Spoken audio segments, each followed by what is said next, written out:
Thank you for joining us. I'm Dr. Dustin Byrd, a professor of religion and philosophy at the University of Olivet. And today we're talking to Dr. Rudolf Siebert on the topic of the fascist temptation. So Dr. Siebert is professor emeritus at Western Michigan University in the Department of Comparative Religion, where he taught for over 50 years. He's the founder and director of two international courses in Dubrovnik, Croatia, and Yalta, Ukraine. He has written dozens of books and hundreds of articles on the critical theory of the Frankfurt School, Hegel, political theology, psychology of religion. He's the foremost developer of the critical theory of religion and society. He recently published the book Hegel and the Critical Theory of Religion with Ekpyrosis Press, and he's currently writing a book on what was the new title of the book, Rudy?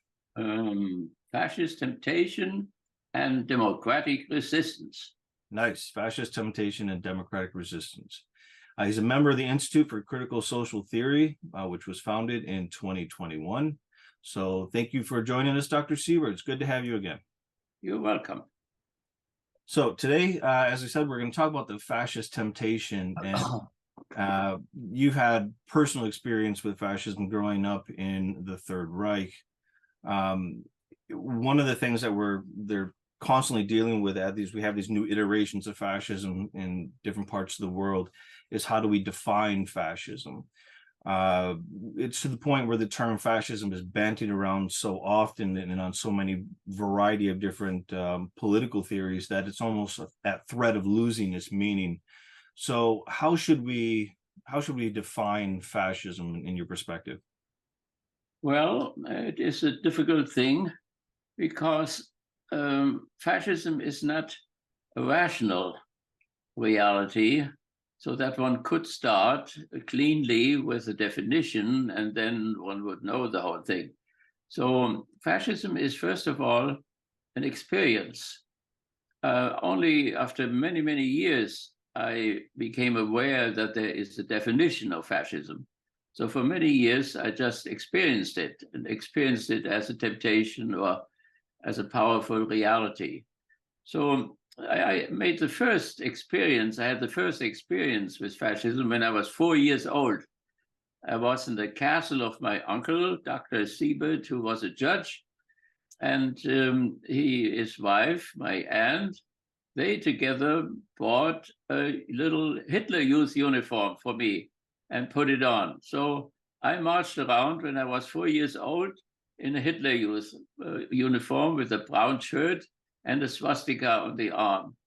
That was my first temptation, and it was my first experience of it. And they showed me around to all their friends who were all fascists, and I was admired, and I had a status in the whole community.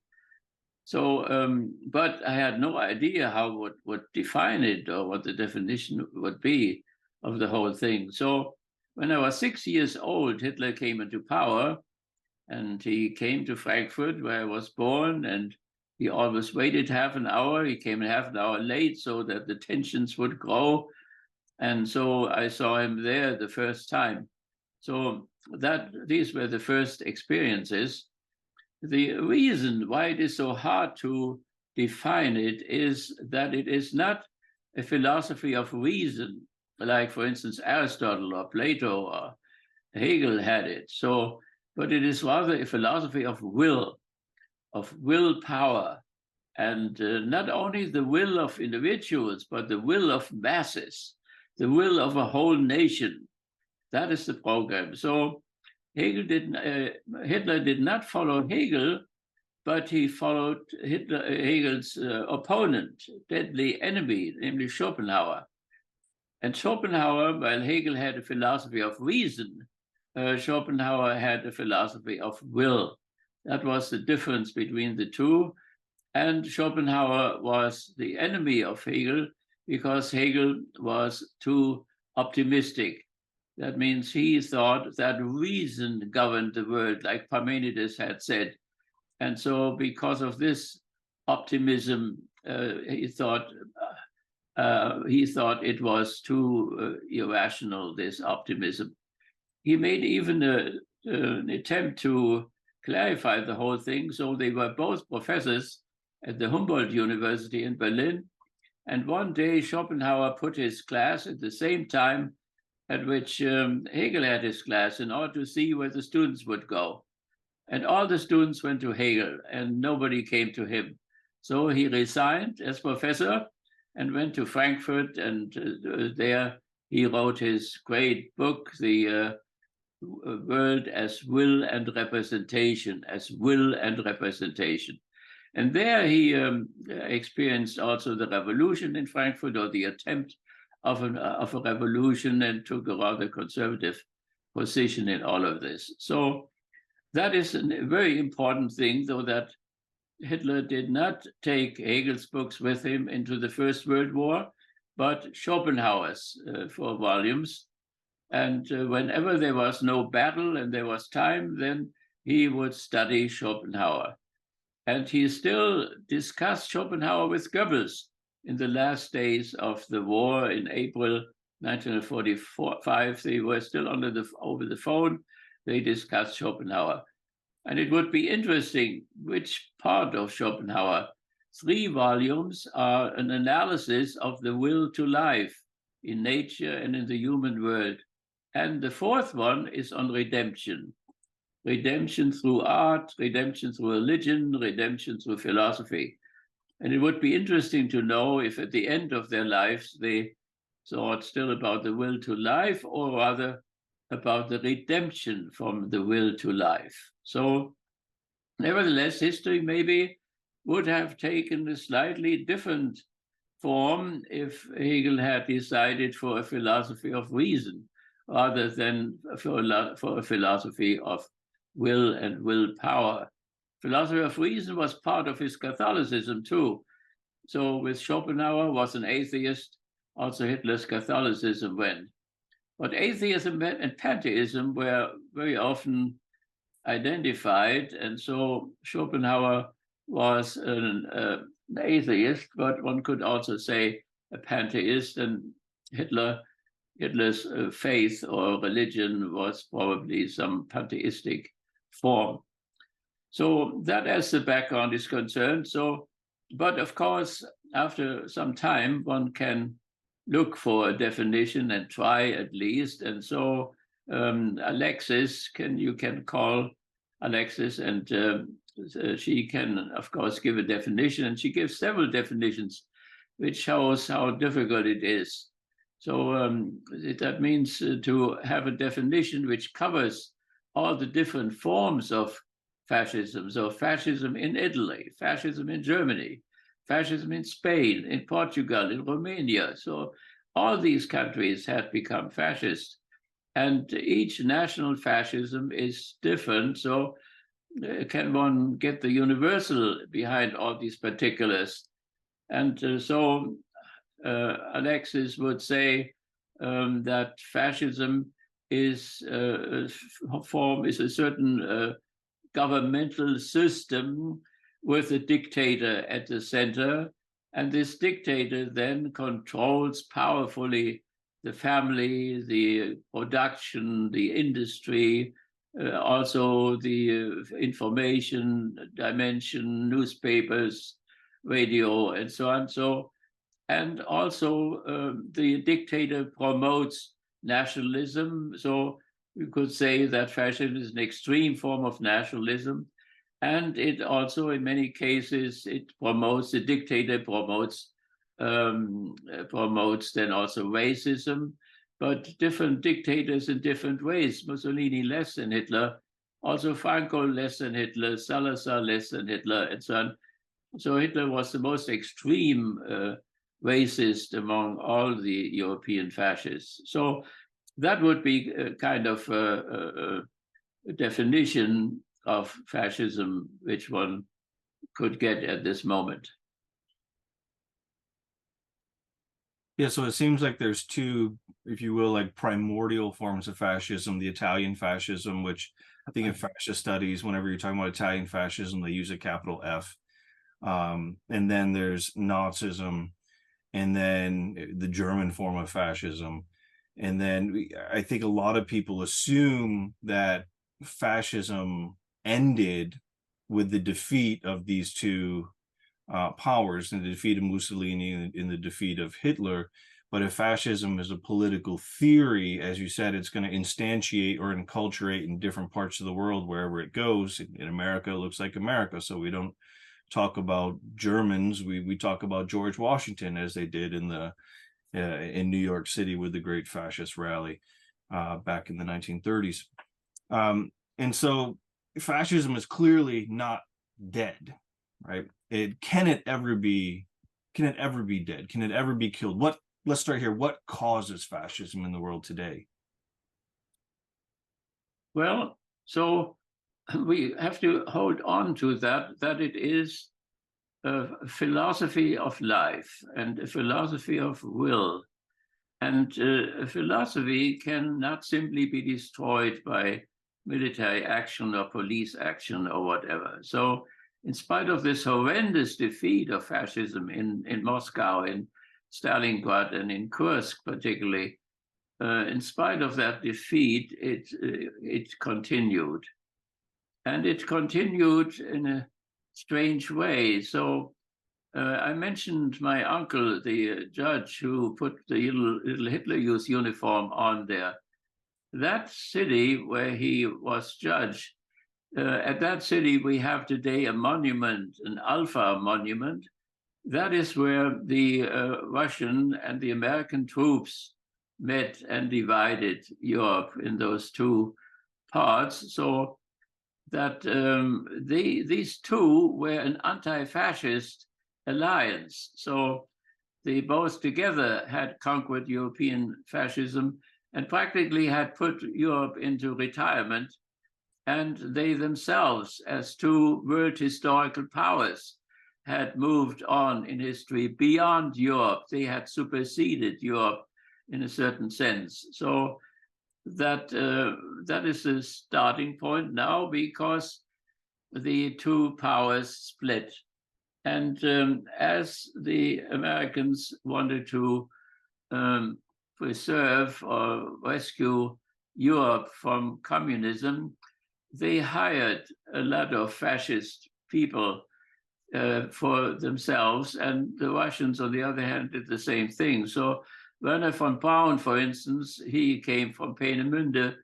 He had built the rockets which hit London, and so he was taken over here to the United States with 200 other fascists, and they built, of course, the spaceship to the moon. And but not only those fascist scientists were hired, but also fascist specialists for the Soviet Union.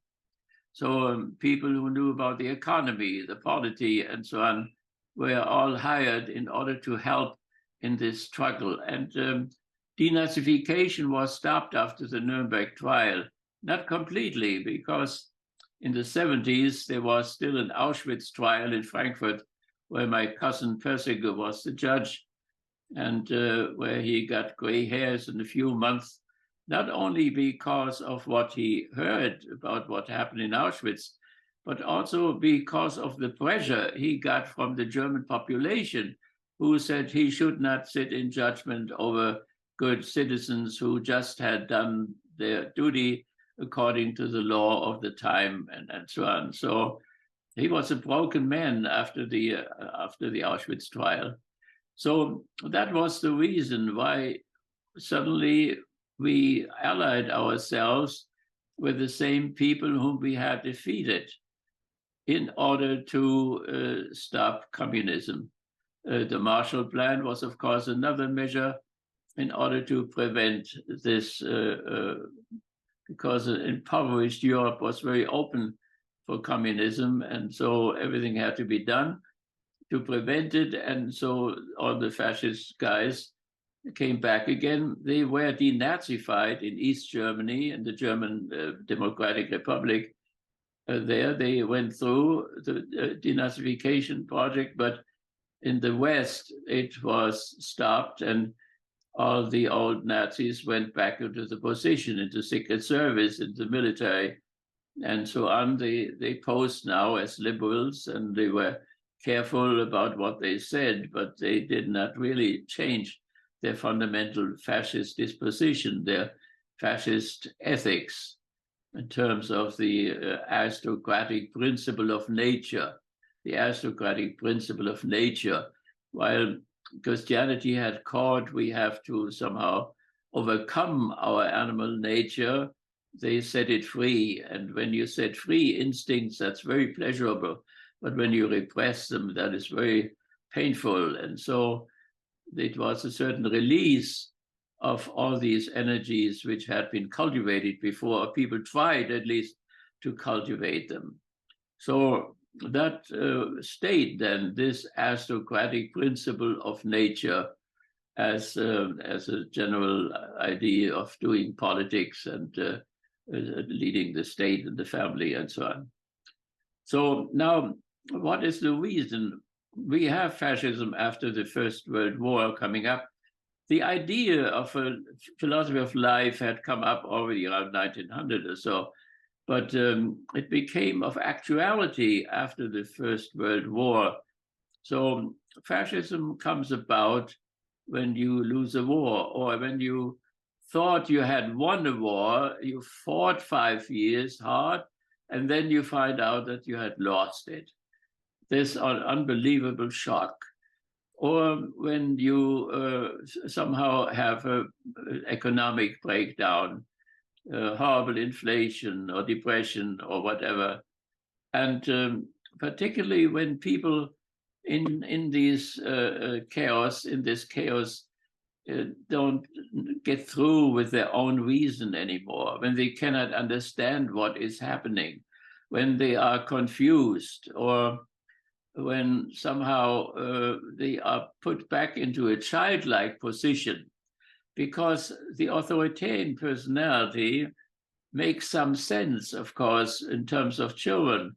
So children have to be led in a certain sense. There must be some kind of parental authority because they cannot think things through. And also for young nations, maybe the same thing, that they have a Charlemagne or whatever in the beginning who tells them what to believe, and so on and so on. So the authoritarian personality as such is not entirely bad, you could say. So it has to get another step to make it into a fascist personality.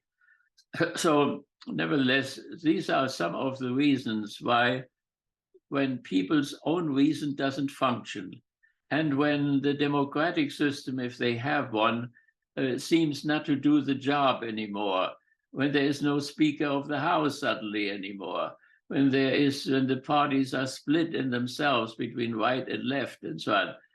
In this chaos, when somebody comes then and he appears as somebody who knows, some kind of a father figure, and in a certain sense, Trump defined it very well when he said, when I go Manhattan and kill somebody, they will still follow me. That means they follow me no matter what I'm doing.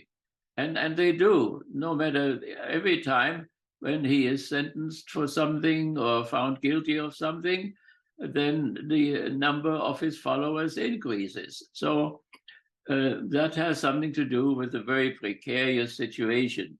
So fascism is not monarchy. Fascism is not aristocracy. Fascism is not democracy, in spite of the fact that they may say sometimes that they are democratic. It is when democracy becomes anarchy. If you have no Speaker of the House anymore, it becomes anarchical. And when you have this anarchy, then people feel very insecure. And then they want to have that strong man, that strong father, that strong pope who tells them what to do. So I think these are few reasons why fascism at a certain point comes into the open, and then is so powerful that people don't even lose their faith in the dictator when things go totally wrong. I saw in the last month of the war, my priest, Rudolf J in Frankfurt, who had been anti-fascist, but he still believed, after Stalingrad and Kursk, that Hitler alone could rescue us from communism. So the fear of communism can be an important factor why even very religious people become fascists. So it's that they think he alone can rescue us, and he will stand up for the old values against LGBT people and whatever is not supposed to be, so that the old order will be established again. So fascism is an extremely conservative movement in a certain sense, and particularly fascism is there to rescue capitalism. So when there is the feeling that capitalism may come to its end, that there are more socialistic countries or socialistic parties, then fascism comes up as reaction to the threat of communism. So it is somehow the decline of capitalism, which brings about a decline of liberal democracy, because we always think that the bourgeoisie has democracy, but the socialists don't. Of course, socialists want to be democratic people. So in a certain sense, the socialists have taken over the fundamental values of the bourgeois revolution. They also want to have democracy, including equality and including freedom and including brotherhood and sisterhood, values which have been taken out of religion, have been taken out of the Abrahamic religions, out of Christianity and so on. They have been translated into the secular dimension. But what the socialists would say, you bourgeois people, you cannot have democracy because you have no equality. There is the inequality of the rich and the poor.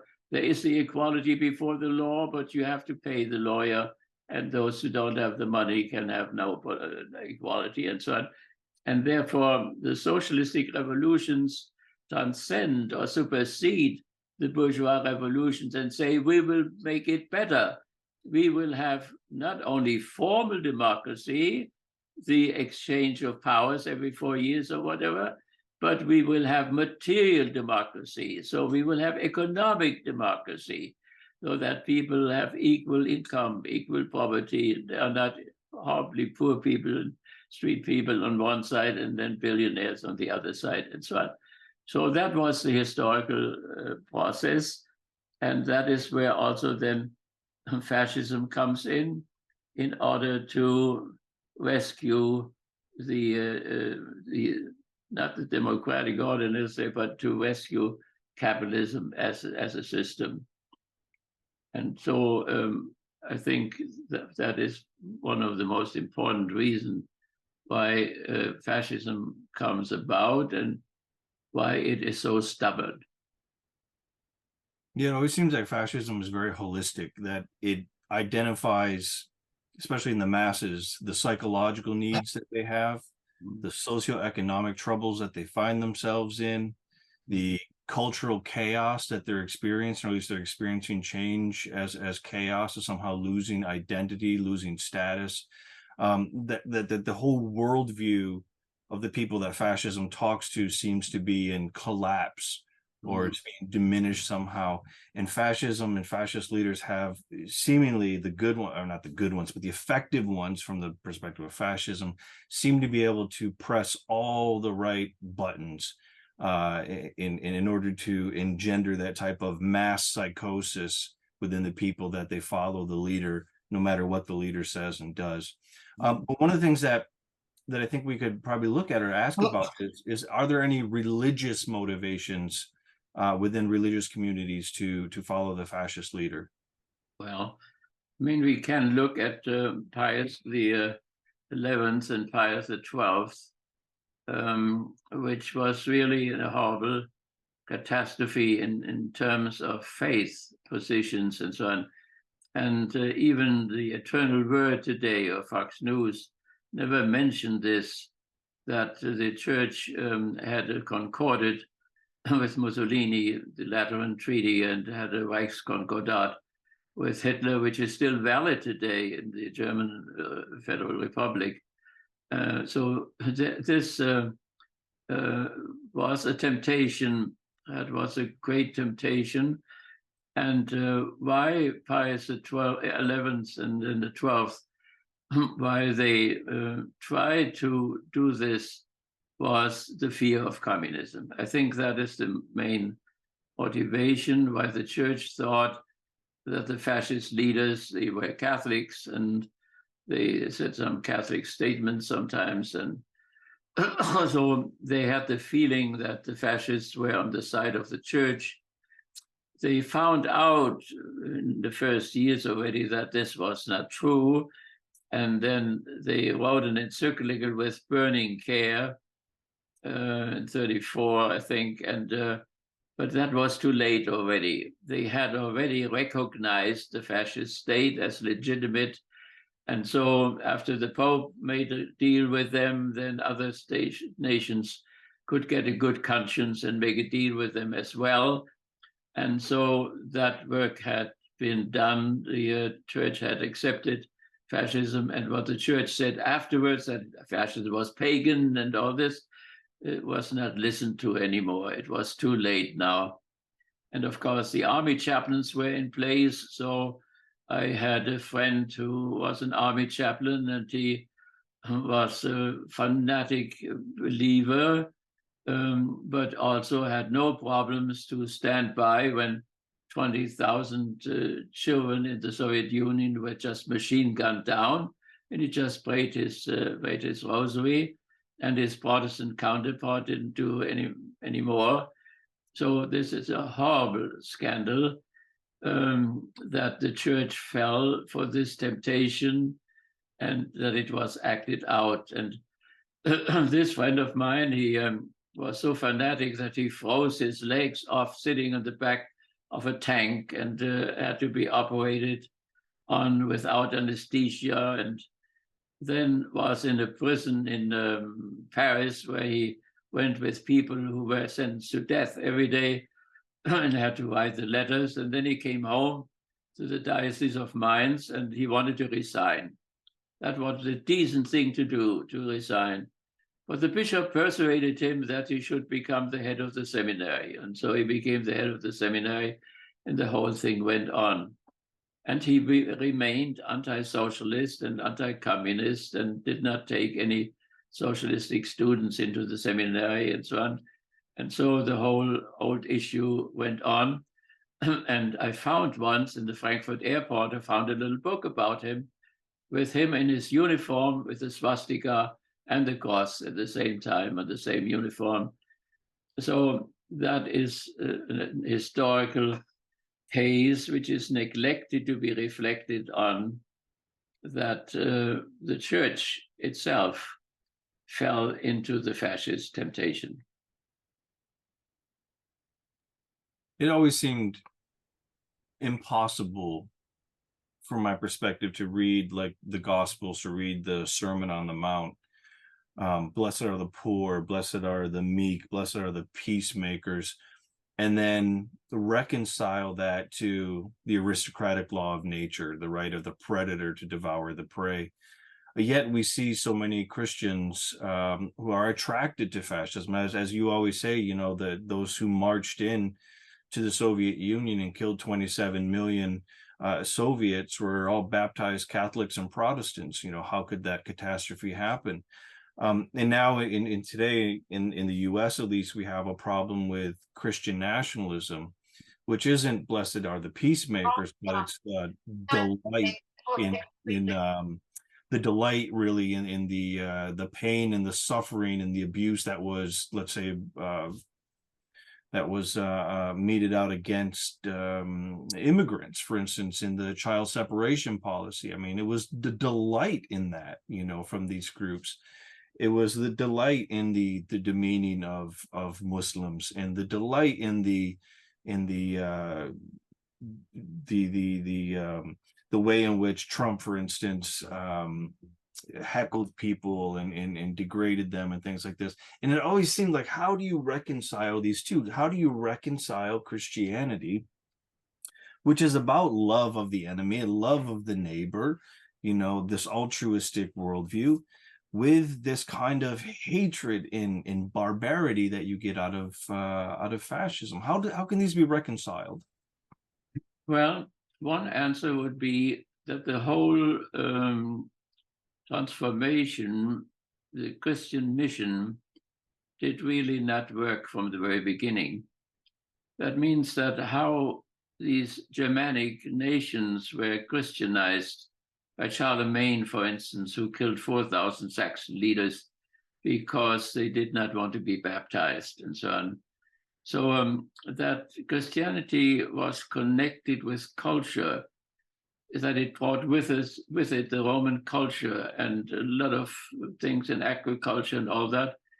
And that culture and Christianity came together in the form of the Constantinian type of Christianity, where then Augustine made a certain law, the peace law or the just war theory, the 7-point just war theory. And for centuries and centuries, they had that theory, 7 points. For instance, you could not make a war if that would involve civilians.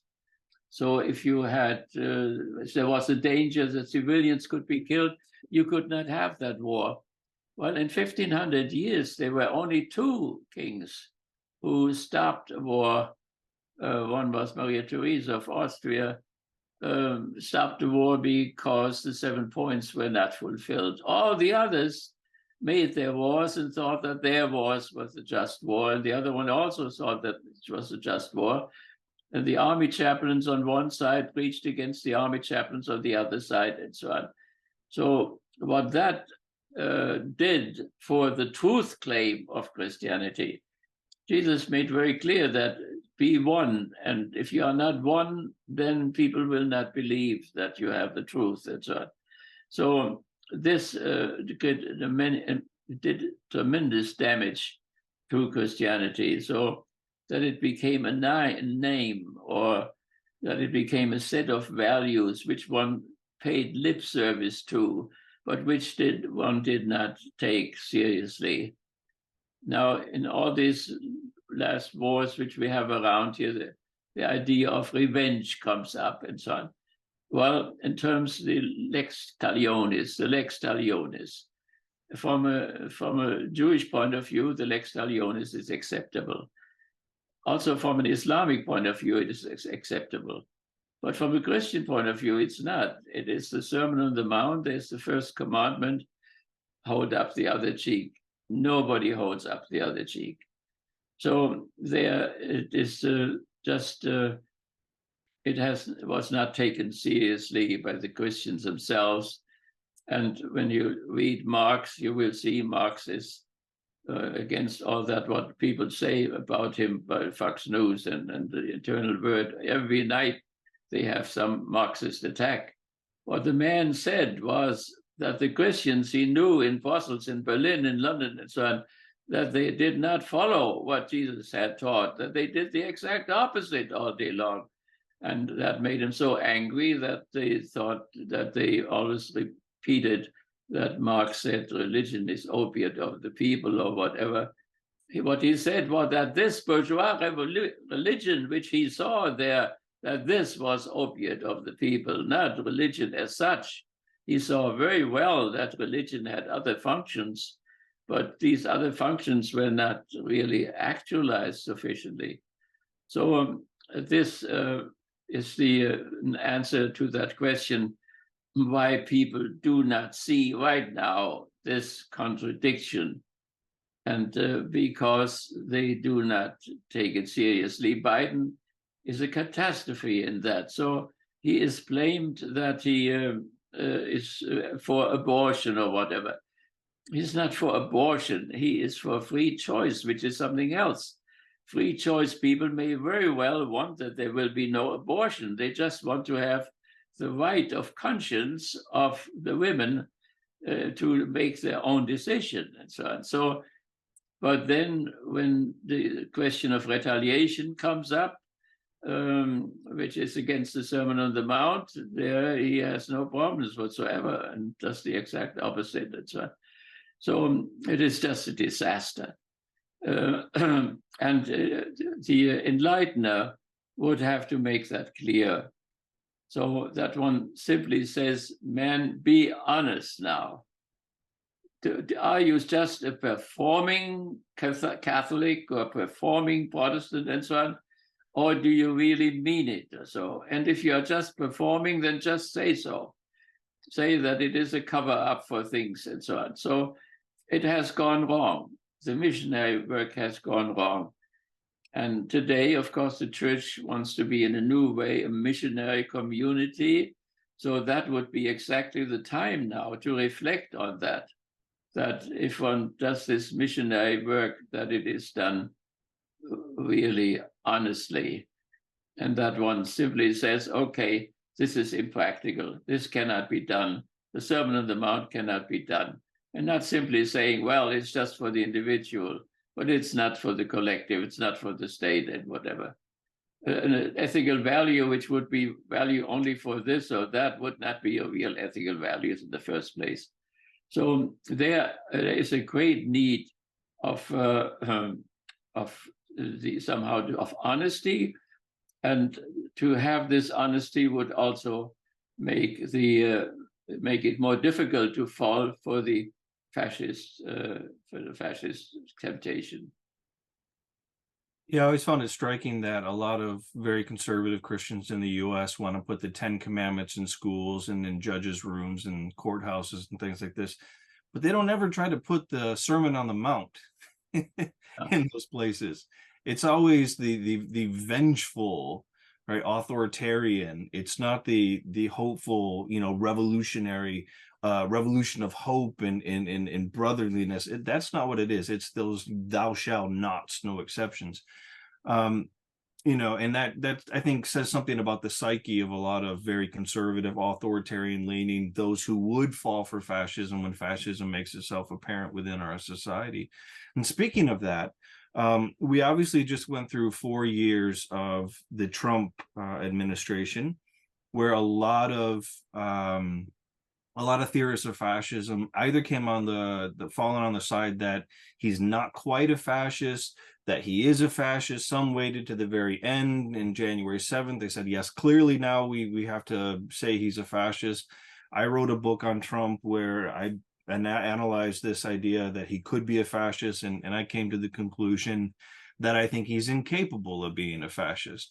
That he performs fascism. He will advocate for all these fascist-like things without the name of fascism, obviously.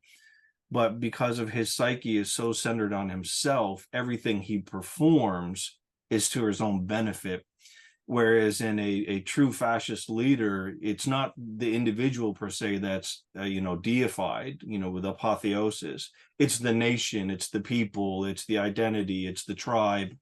And Trump has none of that. It's all for himself.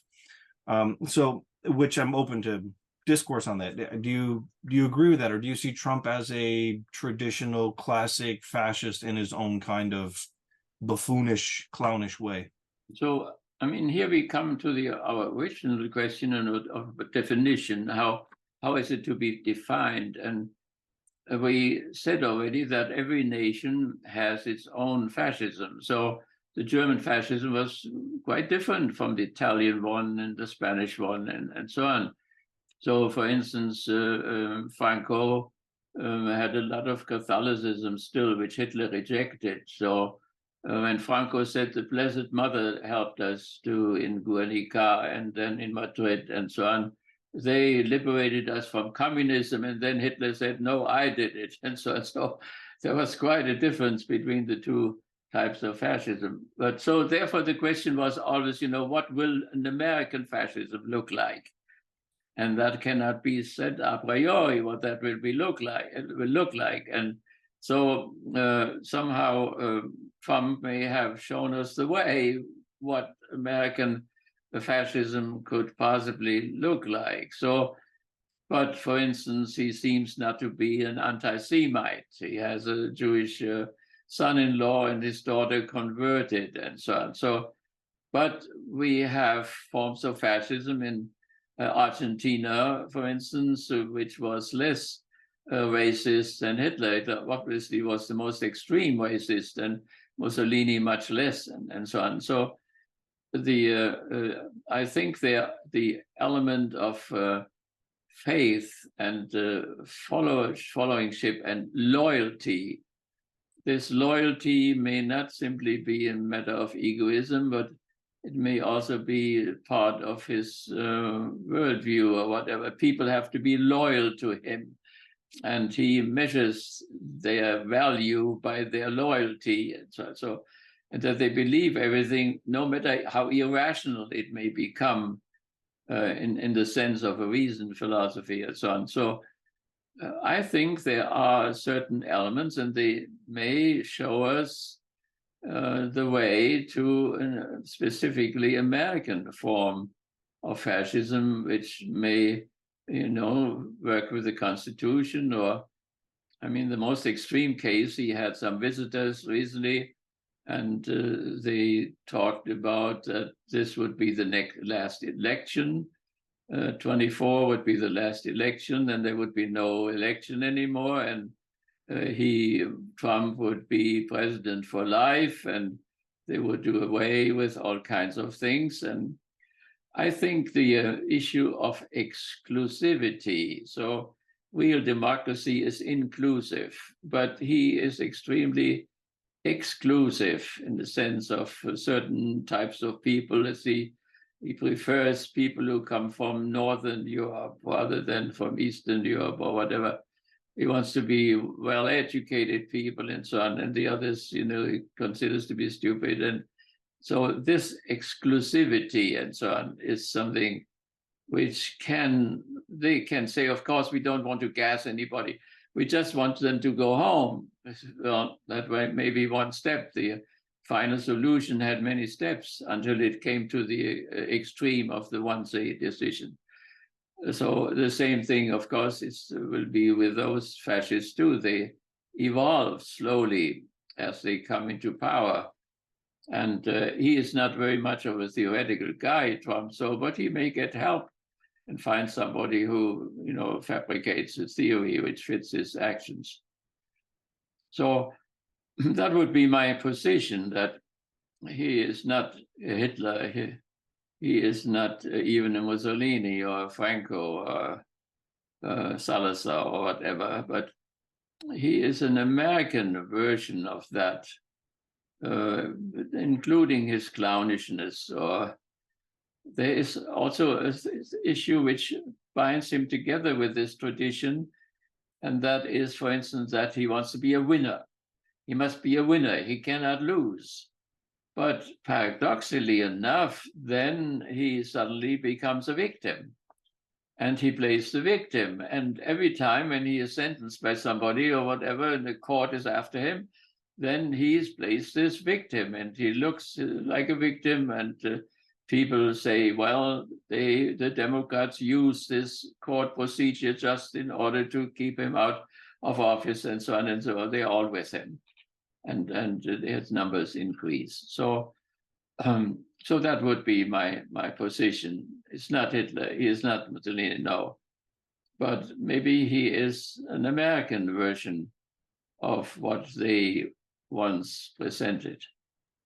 In Lewinthal's book, I think they call it, or in Prophets of Deceit, that book, they call it the persecuted strongman, that he's both persecuted unjustly, and in Trump speak, he's treated unfairly, as he always says. Right. At the same time, he's the only person who can fix it. He's the only person who can turn the country around. That is a strange paradox. So it is on one side the conservative father, and it's the rebellious son in one person. So this Hitler, they have the same thing. So, and then when he is the son, some of the rebellious son, they think he is a revolutionary. And but what they, particularly the working class people, mistake all the time is they're not revolutionaries. Fox News is not revolutionary. Fox News is counter-revolutionary. That means counter against the socialistic revolution. They want to preserve capitalism and so on. So in that sense, they are counter-revolutionary, and very often their rhetoric sounds as if it was revolutionary.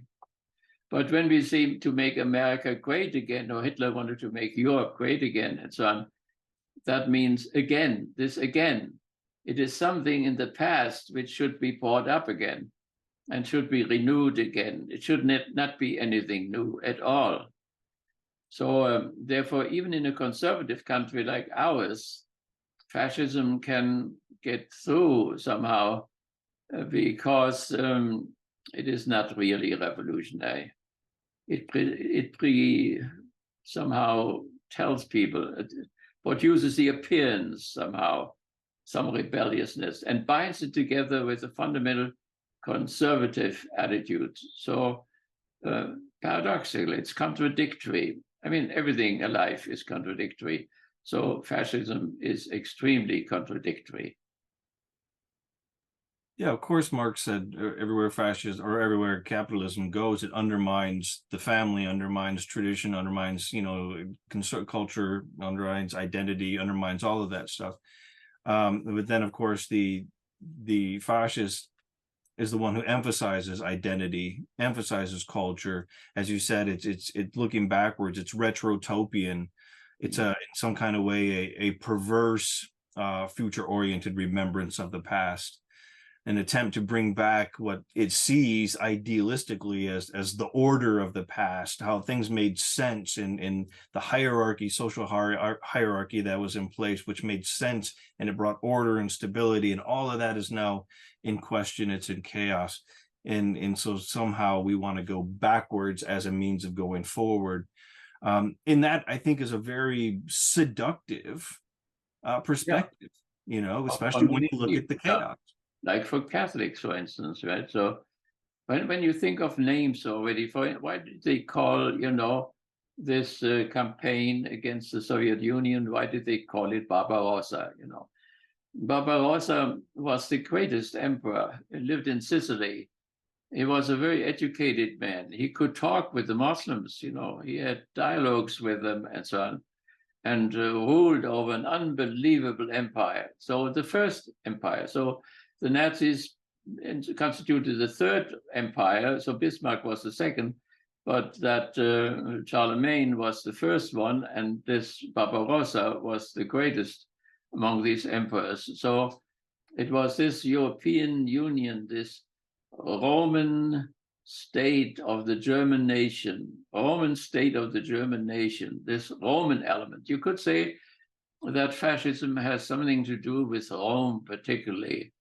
It is from there where the Roman Catholic Church also got a lot there.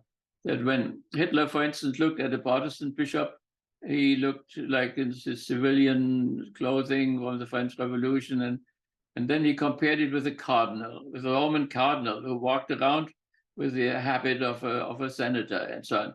That impressed him tremendously. So while Hitler rejected the Hebrew part of Catholicism, he had some appreciation for the Greek part, but he emphasized particularly the Roman part.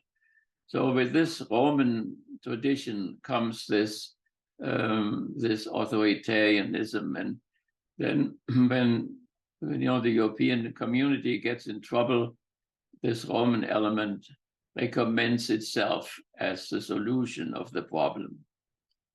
And so if you educate children in religion in an authoritarian way, you produce at the same time people who are useful for an authoritarian state as well. That is why then 1920s, 30s, many priests and bishops even became fascists, and gave a good example for the believers who followed them.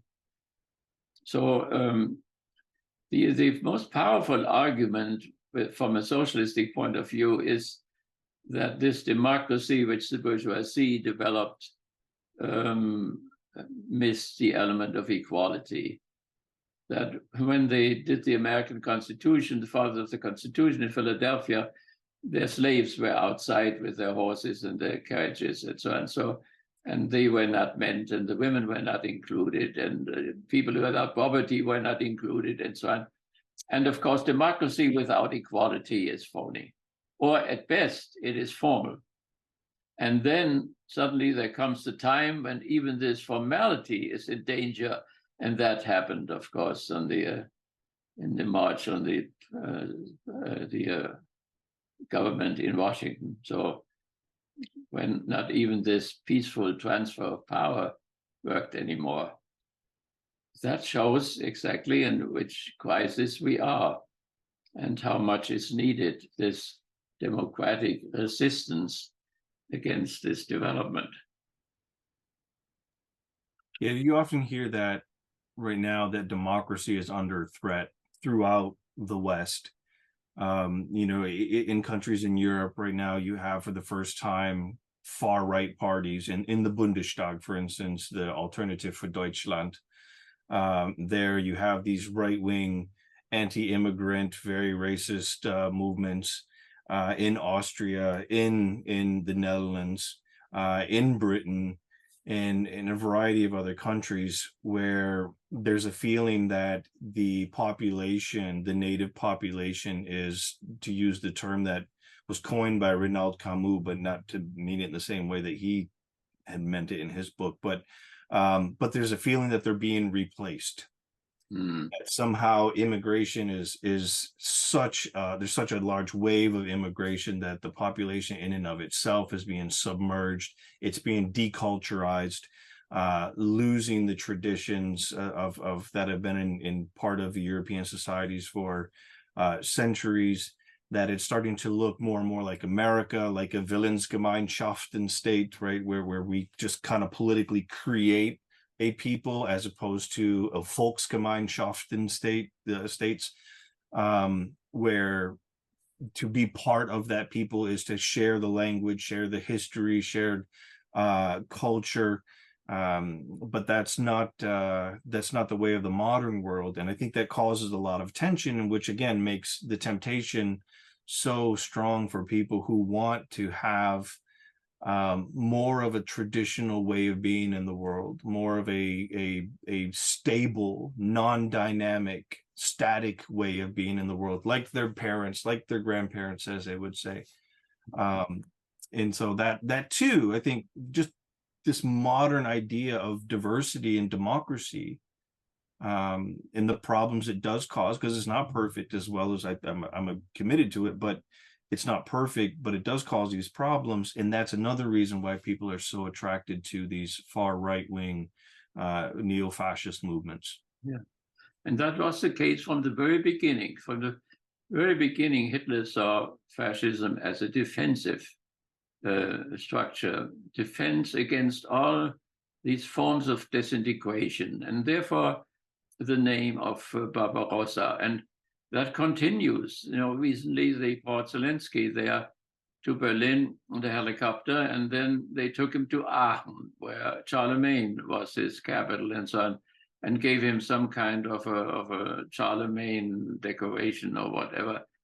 So if it is Barbarossa, or if it is Charlemagne or whatever, these are names which stand for Germanic Europe, which had existed for 1,000 years, and the British Empire was the last step in this development. So that is what is to be preserved, and what is in danger of being replaced by the immigration and so on, or with the Olympics already, where Hitler's attitude toward Black people and so it showed.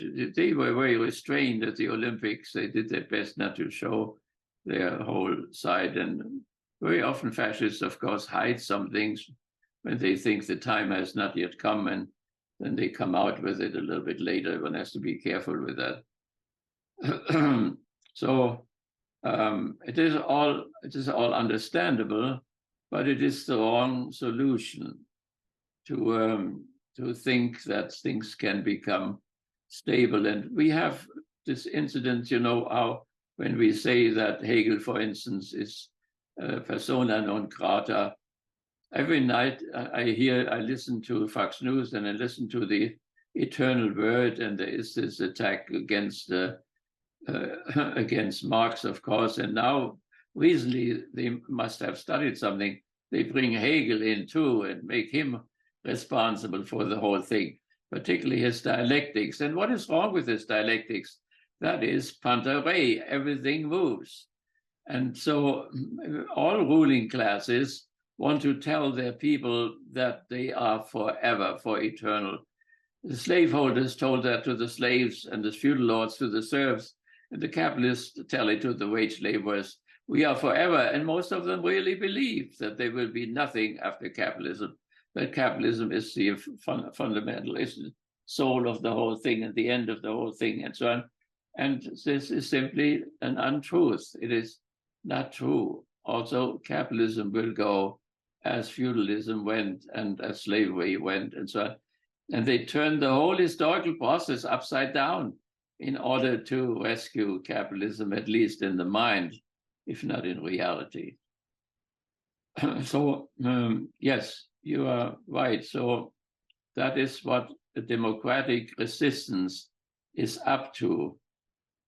And this democratic resistance, what kind of a democracy is it then? Is the liberal democracy which we have, which is formal and just wants to exchange power every 4 years? Or does it mean that workers co-determine, for instance, which they do in Europe, but they don't here? The workers do not co-determine what happens to the profit which they produce. So, and of course, more than the co-determined, co-ownership and so on. So the fundamental principle with capitalism is always this contradiction of a private appropriation of collective surplus labor. That means what is beyond the salary is also the product of the workers. And therefore, the question is what to do with this part. And there is Bernie's idea of a Northern European type of social democracy, which is the mildest form of what one can do, of taxing the billionaires out of the value which they have not created, but which they appropriate, and those who created it do not get it. And no reform of capitalism can deal with that adequately, and that is what has to be solved.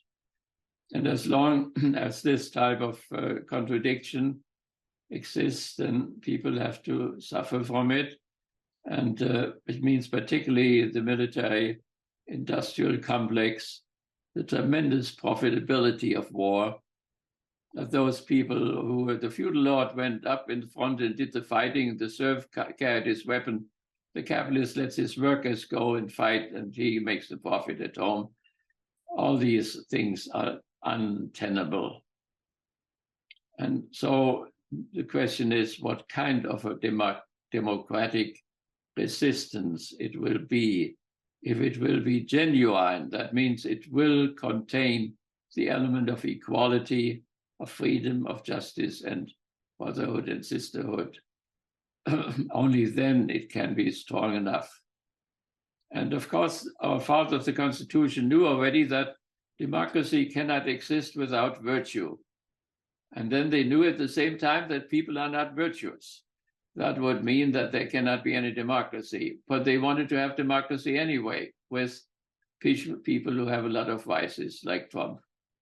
So there is a difficulty. There is a real problem. So we have to see how the dispositions of people can be changed. Very often our workers here have more respect for their bosses, the owners of their corporations, than they have for the politicians or for the president or whatever. Our whole attitude toward the state has to be changed. We cannot somehow let civil society triumph over the state. You have just chaos.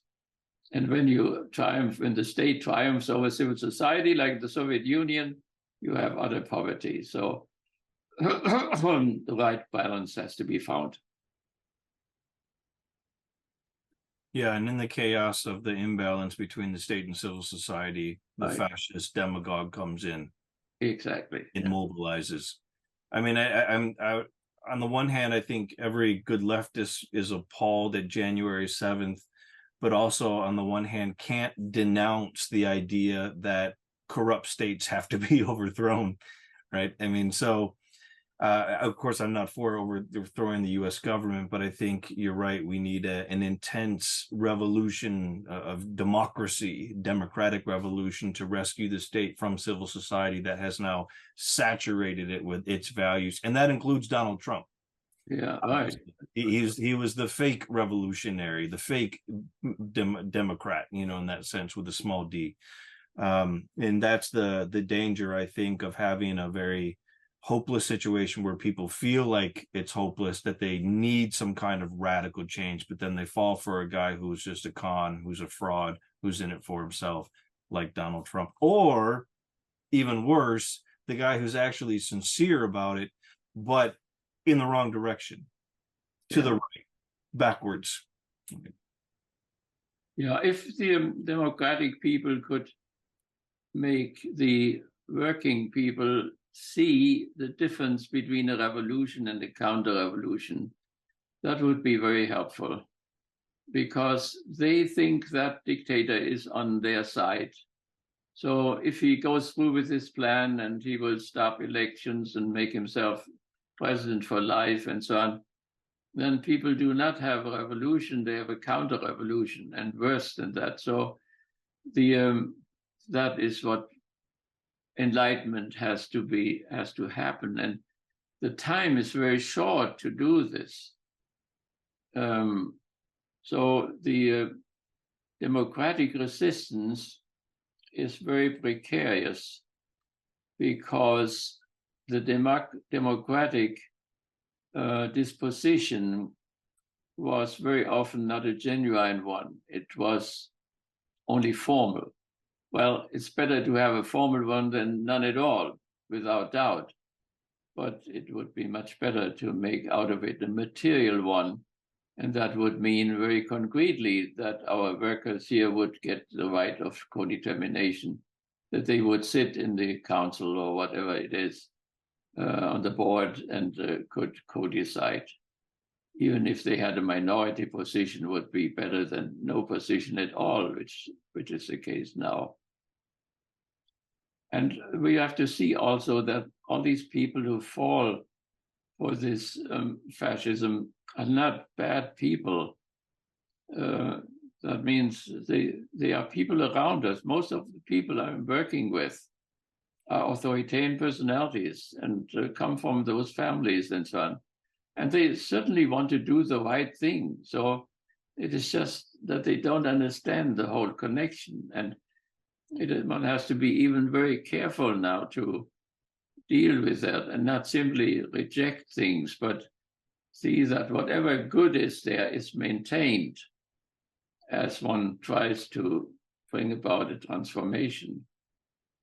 But it's not easy, because there are so many points where one will listens to it, say, how could you be so wrong? How can you be so old and so wrong? And if one would right away try to change that, one would lose the people. People would not listen anymore. They would say, well, that is one of those bad guys, and then you cannot do anything anymore. Yeah, with that, I think we're run out of time. But I think that's a good place to stop. So we set our whole hope on this democratic disposition. Absolutely. We cannot give up on it, no matter how weak it gets, no matter how corrupt it gets, no matter how many fractures it holds within itself. We have to hold on to the democracy and the understanding that all of humanity is a family. Exactly. It's a dysfunctional family, but it's a family nonetheless. Right. Otherwise, we sink into barbarism. Exactly. So thank you very much, Dr. Siebert, for doing this. It was wonderful to have you on and talk to you about this thing. And if any of you, our viewers, are interested to learn more about Dr. Siebert and the work that we do, stay tuned. The websites will be on the video. All right. Thank you. Thank you so very much. Thank you. Have a good day. Okay.